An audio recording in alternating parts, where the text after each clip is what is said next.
আসসালামু আলাইকুম রহমতুল্লাহি ওবারাকাতু। প্রিয় দর্শক, সবাই কেমন আছেন? স্বাগতম আমাদের খবর 24 টিভিতে।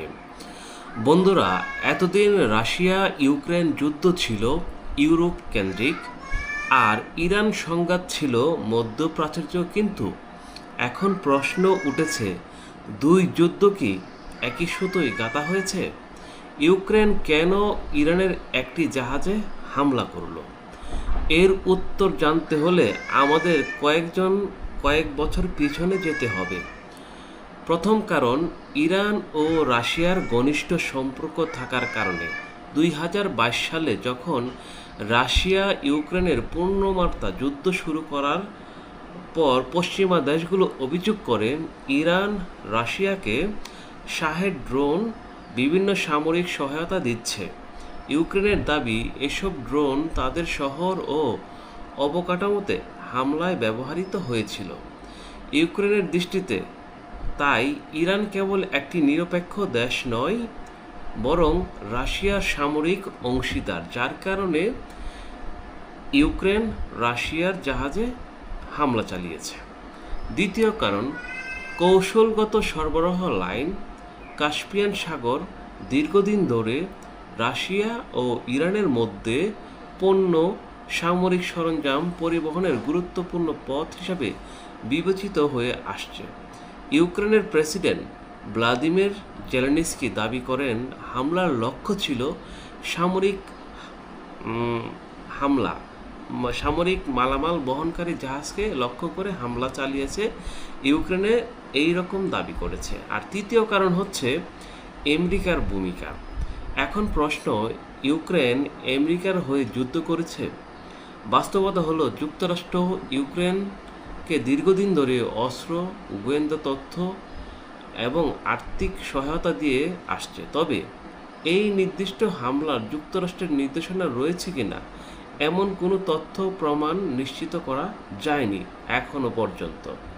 তবে এটিকে নিশ্চিত তথ্য নয়, বরং আন্তর্জাতিক বিশ্লেষকদের আলোচনায় থাকায় এটি সম্ভাব্য হিসাব দেখা উচিত রয়েছে।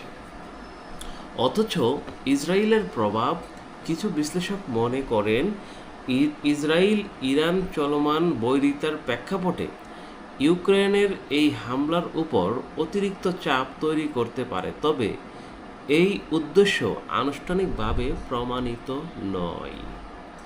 ইরান বলছে এই হামলার জবাব দেওয়া হবে এবং ইউক্রেনের কূটনৈতিককে তলব করেছে, তবে এখনও পর্যন্ত সরাসরি সামরিক প্রতিশোধ ঘোষণা দেয়নি ইরান।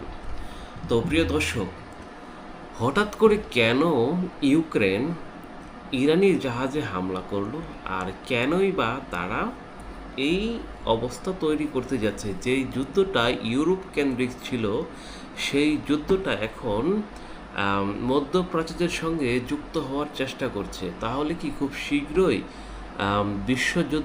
তৃতীয় বিশ্বযুদ্ধ শুরু হতে যাচ্ছে? তো এটি এখন সময়ের ব্যাপার, কখন কি ঘটে এখন বলা যাচ্ছে না। কারণ যদি মিডল ইস্টের তেলের যে সাপ্লাই চেন নষ্ট হয়ে যায়, অটোমেটিক সবগুলো দেশ যুদ্ধের অংশীদার হয়ে উঠবে। কারণ প্রত্যেকটি দেশ অস্থিতিশীল হয়ে উঠবে, এবং এরই কারণে কিন্তু বাংলাদেশ সহ আশেপাশে যতগুলো দেশ আছে যারা তেল নির্ভর দেশ, মানে অন্য দেশ থেকে তেল আমদানি করে তাদের বিজনেসকে সচল রাখতে হয় অথবা সাপ্লাই চেনকে ঠিক রাখতে হয়। তাই যখন এই যুদ্ধ সকলকে মিডল ইস্টে ছড়িয়ে পড়বে সকল দেশে, তখন কিন্তু অন্য দেশগুলো এর জন্য এফেক্টেড হবে। তো এই জিনিসগুলো আমাদের মনে রাখা উচিত, কারণ আমাদের বিকল্প ব্যবস্থা করে রাখা উচিত, খুবই জরুরি।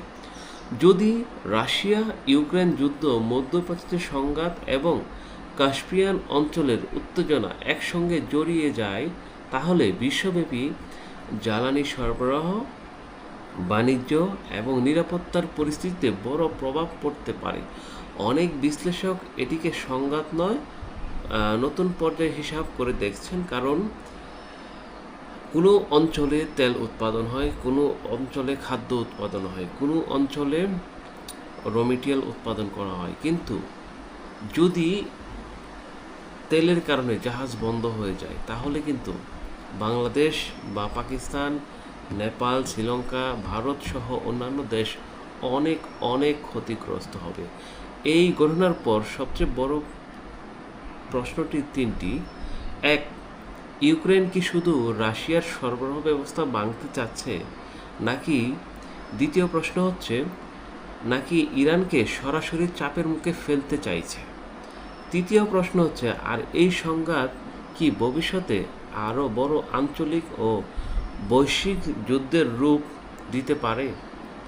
আমার মনে হচ্ছে এই সংঘাত এই তিনটি প্রশ্নকে একসঙ্গে করলে সবগুলোতেই এফেক্ট করে। যদি যুদ্ধ চলমান থাকে এবং যুদ্ধ ধীরে ধীরে বিস্তার হতে থাকে তাহলে সবগুলো সমস্যা আমদানি নির্ভরকারী দেশের উপর পড়তে পারে।